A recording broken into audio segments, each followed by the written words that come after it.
Friends, ನಾನಿವತ್ತು ಮಂಗಳೂರು ಶೈಲಿಯ ಕೋಳಿ ಸುಕ್ಕ ಹೇಗೆ ಮಾಡೋದು ಅಂತ ತಿಳಿಸಿಕೊಡ್ತೇನೆ. ಇದಕ್ಕೆ ಬೇಕಾಗಿರುವಂತಹ ಸಾಮಗ್ರಿಗಳು: ಇಲ್ಲಿ ನಾನು ಉದ್ದ ಮೆಣಸು ಒಂದು 10 ಉದ್ದ ಮೆಣಸು ತಗೊಂಡಿದ್ದೇನೆ. ಆನಂತರ ಗಿಡ್ಡ ಮೆಣಸು, ಇದು ಖಾರಕ್ಕೆ ಸ್ವಲ್ಪ, ಒಂದು 10 ಗಿಡ್ಡ ಮೆಣಸು. ಆನಂತರ ಬೆಳ್ಳುಳ್ಳಿ 5 ರಿಂದ 6 ಎಸಳು ಬೆಳ್ಳುಳ್ಳಿ. ಆಮೇಲೆ ಕರಿಬೇವು, ಒಂದಿಷ್ಟು ಕರಿಬೇವು, ಒಂದು ದೊಡ್ಡ ತೆಂಗಿನಕಾಯಿ ತುರಿ. ಆನಂತರ ಒಂದು ದೊಡ್ಡ ಟೊಮೆಟೊ, 2 ದೊಡ್ಡ ಈರುಳ್ಳಿ, ಈಗ ಈ ಸ್ಪೂನ್ ಮೆಜರಲ್ಲಿ 2 ದೊಡ್ಡ ಸ್ಪೂನು ಕೊತ್ತಂಬರಿ ಬೀಜ, ಅರ್ಧ ಸ್ಪೂನು ಜೀರಿಗೆ, 1/4 ಸ್ಪೂನು ಸಾಸಿವೆ. ಆನಂತರ ಸ್ವಲ್ಪ ಕೊತ್ತಂಬರಿ ಸೊಪ್ಪು, ಅರಶಿನ, ರುಚಿಗೆ ಉಪ್ಪು, ಎಷ್ಟು ಬೇಕು ರುಚಿಗೆ ಅಷ್ಟು ಉಪ್ಪು. ಆಮೇಲೆ ಮಸಾಲೆ ಹುರಿಲಿಕ್ಕೆ ಸ್ವಲ್ಪ ತೆಂಗಿನ ಎಣ್ಣೆ. ಈಗ ನಾನು ಮೊದಲಿಗೆ ಒಂದು ಬಾಣಲೆಯನ್ನು ಗ್ಯಾಸ್ ಮೇಲೆ ಇಟ್ಕೊಂಡಿದ್ದೇನೆ. ಇದಕ್ಕೆ ಸ್ವಲ್ಪ ತೆಂಗಿನ ಎಣ್ಣೆ ಹಾಕ್ತಾ ಇದ್ದೇನೆ.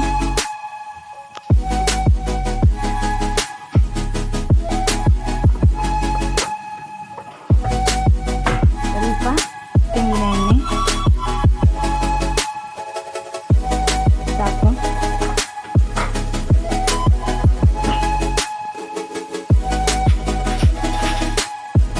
ತೆಂಗಿನ ಎಣ್ಣೆ ಬಿಸಿ ಆಗ್ತಾ ಬರುವಾಗ ಮೆಣಸು, ಖಾರ ಬೇಕಿದ್ರೆ ಒಂದು 5 ಮೆಣಸು ಜಾಸ್ತಿ ಹಾಕೊಳ್ಳಿ. ಗಿಡ್ಡ ಮೆಣಸು 5, ಉದ್ದ ಮೆಣಸು 5 ಹಾಕೊಳ್ಳಿ. ನಾನು ಇಲ್ಲಿ 1.5 kg ಕೋಳಿ ಮಾಂಸ ತಗೊಂಡಿದ್ದೇನೆ, ಚಿಕನ್ ತಗೊಂಡಿದ್ದೇನೆ 1.5 kg. ಇದು ಟೈಸನ್, ಬಾಯ್ಲರ್ ಚಿಕನ್ ಅಲ್ಲ, ಟೈಸನ್ ಕೋಳಿ. ಇದು ಸ್ವಲ್ಪ ಗಟ್ಟಿ, ಬೇಯಲಿಕ್ಕೆ ಸ್ವಲ್ಪ ಟೈಮ್ ತಗೊಳ್ಳುತ್ತೆ.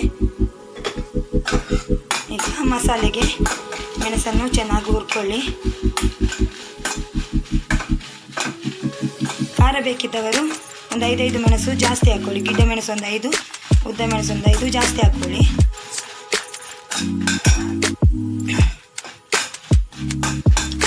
ಮೀಡಿಯಂ ಫ್ಲೇಮಲ್ಲಿ ಇಟ್ಕೊಂಡು ಮೆಣಸನ್ನು ಹುರ್ಕೊಳ್ತಾ ಇದ್ದೇನೆ.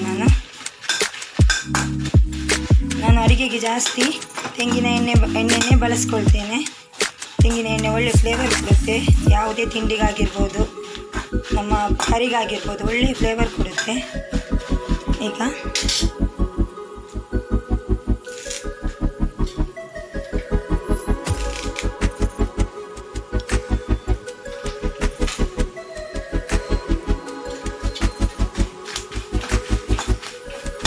ಮೆಣಸು ಸ್ವಲ್ಪ ಕೆಂಪಗಾಗ್ತಾ ಬರುವಾಗ ಸ್ವಲ್ಪ ಕರಿಬೇವು ಸೇರಿಸ್ಕೊಳ್ಳಿ. ಆನಂತರ ಫ್ಲೇಮನ್ನು ಸಣ್ಣ ಉರಿಯಲ್ಲಿಟ್ಕೊಂಡು ಕೊತ್ತಂಬರಿ ಬೀಜ ಹಾಕ್ಕೊಳ್ಳಿ. ಸಾಸಿವೆ ಮತ್ತು ಕೊತ್ತಂಬರಿ ಎರಡನ್ನು ಹಾಕ್ಕೊಳ್ಳಿ. ಜೀರಿಗೆ ಈಗಲೇ ಸೇರಿಸ್ಕೊಳ್ಬೇಡಿ. ಸ್ವಲ್ಪ ಕೊತ್ತಂಬರಿ ಬೀಜ ಫ್ರೈ ಆಗ್ತಾ ಬರುವಾಗ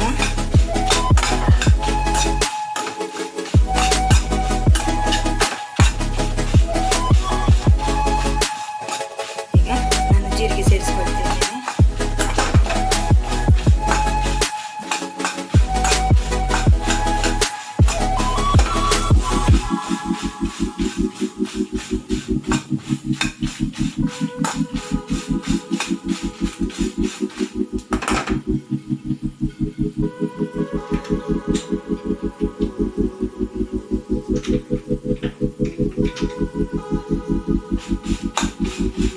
ಈಗ ಈ ಮಸಾಲೆ ಚೆನ್ನಾಗಿ ಗಮ್ ಅಂತ ಪರಿಮಳ ಬರುವಾಗ ನಾನು ಈ ಒಂದು 6 ಬೆಳ್ಳುಳ್ಳಿ ಹೆಸಲನ್ನು ಅದೇ ಇದಕ್ಕೆ ಸೇರಿಸ್ಕೊಳ್ತಾ ಇದ್ದೇನೆ, ಮಸಾಲೆ ಒಟ್ಟಿಗೆ. ಈಗ ನಾನು ಗ್ಯಾಸ್ ಆಫ್ ಮಾಡ್ಕೊಳ್ತಾ ಇದ್ದೇನೆ. ಇನ್ನೊಂದು ಹೇಳಬೇಕು, ನಾನಿಲ್ಲಿ ಕೆಲವರು ಇದಕ್ಕೆ ಹುಳಿ ಸೇರಿಸೋದಿಲ್ಲ, ಯಾಕೆಂದರೆ ಟೊಮೆಟೊ ಹಾಕುವ ಕಾರಣ ಹುಳಿ ಸೇರಿಸೋದಿಲ್ಲ. ಬೇಕಾದರೂ ಇಷ್ಟು ಹುಳಿ ಸೇರಿಸ್ಕೊಳ್ಬೋದು. ನಾನು ತೋರಿಸ್ತೇನೆ ನಿಮಗೆ, ಅದು ಆಪ್ಷನಲ್ ನಿಮಗೆ.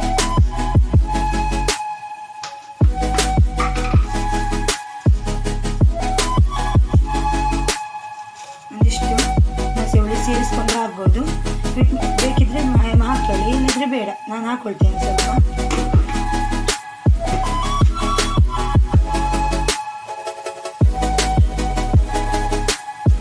ಈಗ ಮಸಾಲೆ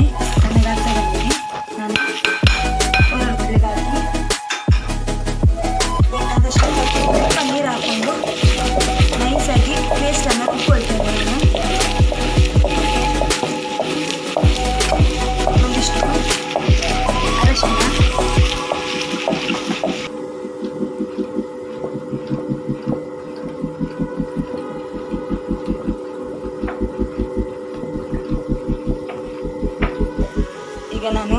ಬಾಣಲೆಯಲ್ಲಿ ಚಿಕನನ್ನು ಚೆನ್ನಾಗಿ ತೊಳೆದು ಬೇಯಲಿಕ್ಕೆ ಇಡ್ತಾ ಇದ್ದೇನೆ. ಇದಕ್ಕೆ 1-2 ದೊಡ್ಡ ಈರುಳ್ಳಿ, ಚೆನ್ನಾಗಿ ಹೆಚ್ಚಿದ ಈರುಳ್ಳಿ, ಆಮೇಲೆ 1 ದೊಡ್ಡ ಟೊಮೆಟೊ,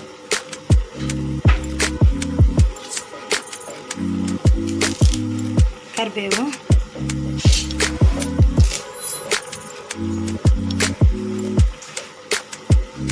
ಆನಂತರ ಅರಶಿನ,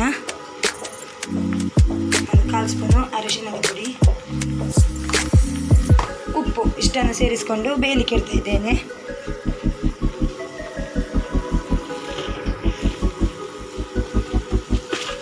ರುಚಿಗೆ ತಕ್ಕಷ್ಟು ಕಲ್ಲುಪ್ಪು. ಇದು ತುಂಬ ಹೊತ್ತು ಬೇಯಬೇಕು, ಬಾಯ್ಲರ್ ಥರ ಅಲ್ಲ, ಇದು ಸ್ವಲ್ಪ ಗಟ್ಟಿ ಈ ಚಿಕನ್. ನಾನು ಸುಕ್ಕಕ್ಕೆ ಇದನ್ನೇ ಬಳಸೋದು ಜಾಸ್ತಿ. ಈಗ ಚೆನ್ನಾಗಿ ಒಮ್ಮೆ ಕೈ ಆಡಿಸಿ ಕುದಿ ಬಂದೊಡನೆ ಸಿಮ್ ಫ್ಲೇಮಲ್ಲಿ ಇಟ್ಕೊಳ್ಳಿ.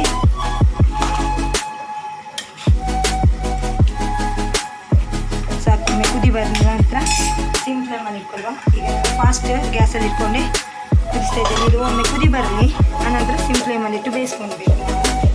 ನಾನು ರುಬ್ಬಿದಂಥ ಮಸಾಲೆಯನ್ನು ಕಲ್ಲಿನಿಂದ ತೆಗೆದುಕೊಂಡಿದ್ದೇನೆ. ಇದನ್ನೀಗ ನಾನು ಬೇಯಲಿಕ್ಕಿಟ್ಟ ಚಿಕನ್ಗೆ ಸೇರಿಸ್ತಾ ಇದ್ದೇನೆ. ನೋಡಿ, ಈ ಹಂತದಲ್ಲಿ ಪೇಸ್ಟ್ ಮಾಡಿ, ಜಾಸ್ತಿ ತೆಳ್ಳಗೆ ಮಾಡಬೇಡಿ. ಚೆನ್ನಾಗಿ ಮಿಕ್ಸ್ ಮಾಡಿ. ಚಿಕನ್ ನೋಡಿ ನೀರು ಬಿಡ್ತಾ ಬಂದಿದೆ.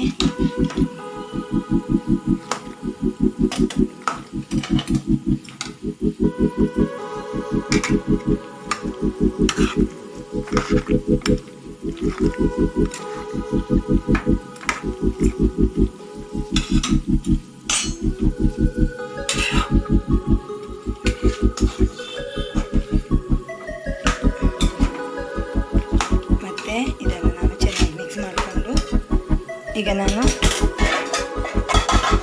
ಮತ್ತೆ ಬಾಯಿ ಮುಚ್ಚಿ ಬೇಯಲಿಕ್ಕೆ ಬಿಡ್ತೇನೆ. ಸಿಮ್ ಗ್ಯಾಸಲ್ಲಿ ಇಟ್ಕೊಳ್ಳಿ, ಚೆನ್ನಾಗಿ ಬೇಯಲಿ. ಈಗ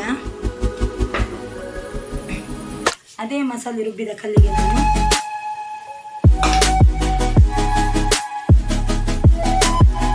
ತುರಿದಂತಹ ತೆಂಗಿನಕಾಯಿಯ ತುರಿಯನ್ನು ಹಾಕ್ತಾ ಇದ್ದೇನೆ.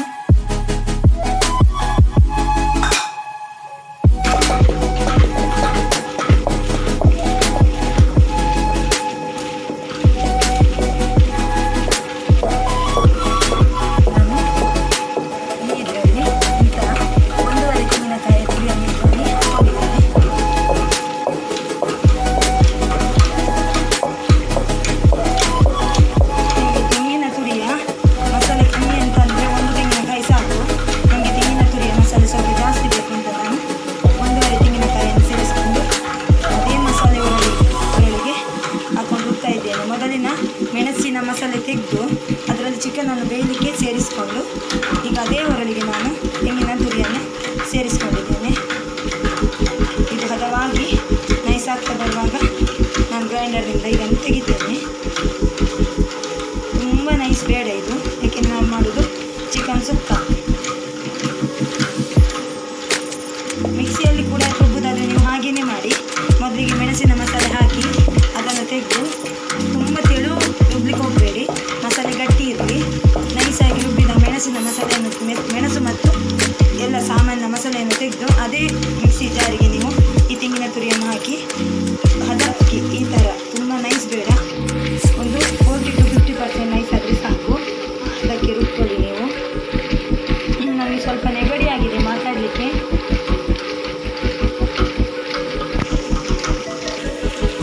ಜಾರನ್ನಾಗಲಿ ಗ್ರೈಂಡರನ್ನೇ ಆಗಲಿ ಮೆಣಸು ಮತ್ತು ಎಲ್ಲ ಮಸಾಲೆ ರುಬ್ಬಿದಂತಹ ಮಿಕ್ಸಿ ಜಾರನ್ನಾಗಲಿ ಒರಳನ್ನಾಗಲಿ ನೀವು ಕೊಳಲಿಕ್ಕೆ ಹೋಗಬೇಡಿ. ಮಸಾಲೆ ತೆಗೆದುಕೊಂಡೆ ಅದೇ ಮಸಾಲೆ ಜಾರಿಗೇನೆ ಈ ತೆಂಗಿನ ತುರಿ ಹಾಕ್ಕೊಂಡು ಚೆನ್ನಾಗಿ ಅಂದರೆ ಒಂದು 40-50% ನೈಸ್ ಆಗೋವರೆಗೆ ರುಬ್ಕೊಳ್ಳಿ ನೀವು.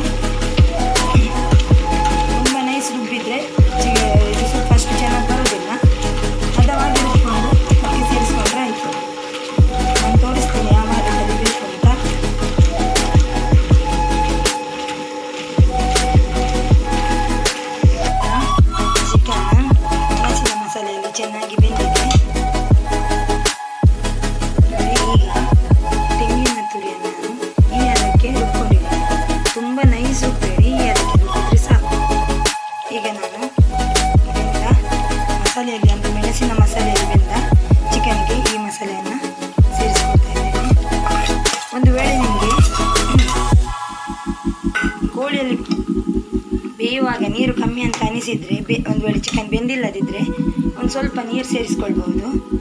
ನೋಡಿ, ಈಗ ನಾನು ಇದನ್ನು ಚೆನ್ನಾಗಿ ಮಿಕ್ಸ್ ಮಾಡಿಕೊಡ್ತೇನೆ. ನಾನು ಸ್ವಲ್ಪ ನೀರು ಸೇರಿಸ್ಕೊಂಡಿಲ್ಲ, ಏಕೆಂದರೆ ನನಗೆ ನೀರು ಕರೆಕ್ಟ್ ಆಯಿತು. ನಿಮಗೆ ಬೆಂದಿಲ್ಲ ಅಂದರೆ ಒಂದು ಅರ್ಧ ಗ್ಲಾಸ್ ನೀರು ನೀವು ತೆಂಗಿನ ತುರಿ ರುಬ್ಬಿದ ನಂತರ ಅದೇ ಮಿಕ್ಸಿಗೆ ಸ್ವಲ್ಪ ನೀರು ಹಾಕ್ಕೊಂಡು ಅದನ್ನು ಸ್ವಲ್ಪ ಚೆನ್ನಾಗಿ ತೊಳೆದು ಆ ನೀರನ್ನು ಸೇರಿಸ್ಕೊಳ್ಳಿ. ನೀರು ಕಮ್ಮಿ ಅನಿಸಿದರೆ ಮಾತ್ರ ಸೇರಿಸ್ಕೊಳ್ಳಿ.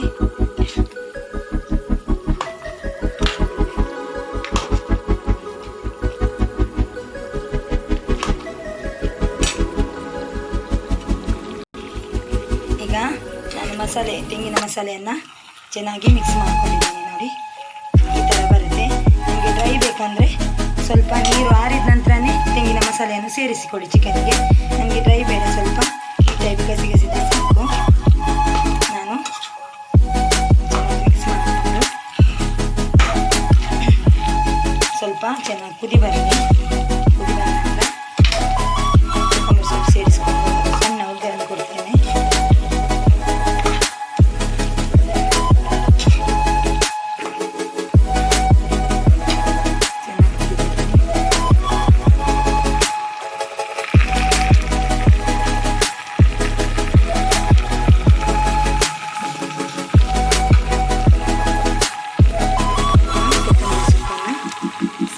ಹೆಚ್ಕೊಂಡು ಹಾಕೊಳ್ಳಿ.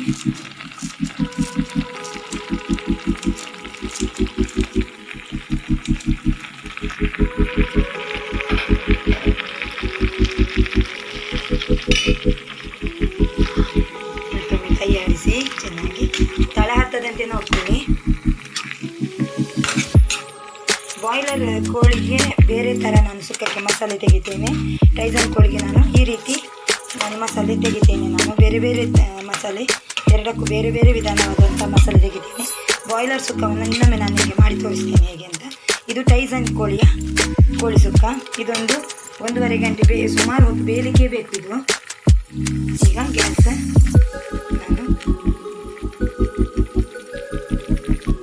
ನಾನು ಬಾಣಲೆಯನ್ನು ಬಿಸಿಯಾಗಲಿಕ್ಕೆ ಇಟ್ಟಿದ್ದೇನೆ ಗ್ಯಾಸ್ ಮೇಲೆ.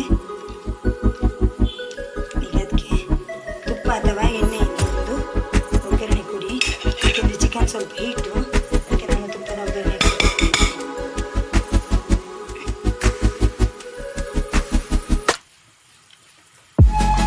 ಈಗ ನಾನು ಗ್ಯಾಸಲ್ಲಿ ಒಂದು 2 ಸ್ಪೂನ್ ತುಪ್ಪ ಹಾಕೊಂಡಿದ್ದೀನಿ. ಇದಕ್ಕೆ ಬೇಕಾದರೆ ನೀರುಳ್ಳಿ ಹೆಚ್ಚು ಹಾಕ್ಬೋದು ಸಣ್ಣಗೆ. ನಾನು ಬರೀ ಕರಿಬೇವು ಹಾಕ್ತಾ ಇದ್ದೇನೆ. ಕರಿಬೇವು ಹಾಕ್ಕೊಂಡು ಚೆನ್ನಾಗಿ ಫ್ರೈ ಮಾಡ್ಕೊಳ್ಳಿ.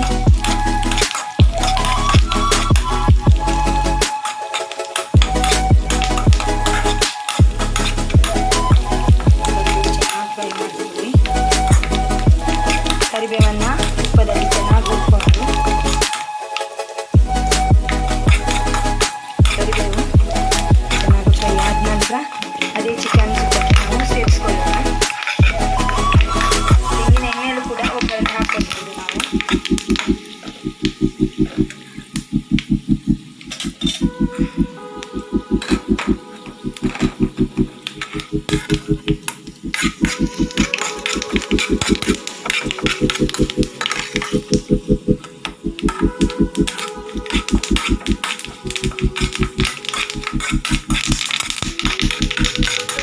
ಸಾಕೀಗ ಇದನ್ನು ನಾನು ಚಿಕನ್ಗೆ ಸೇರಿಸ್ಕೊಳ್ತಿದ್ದೇನೆ.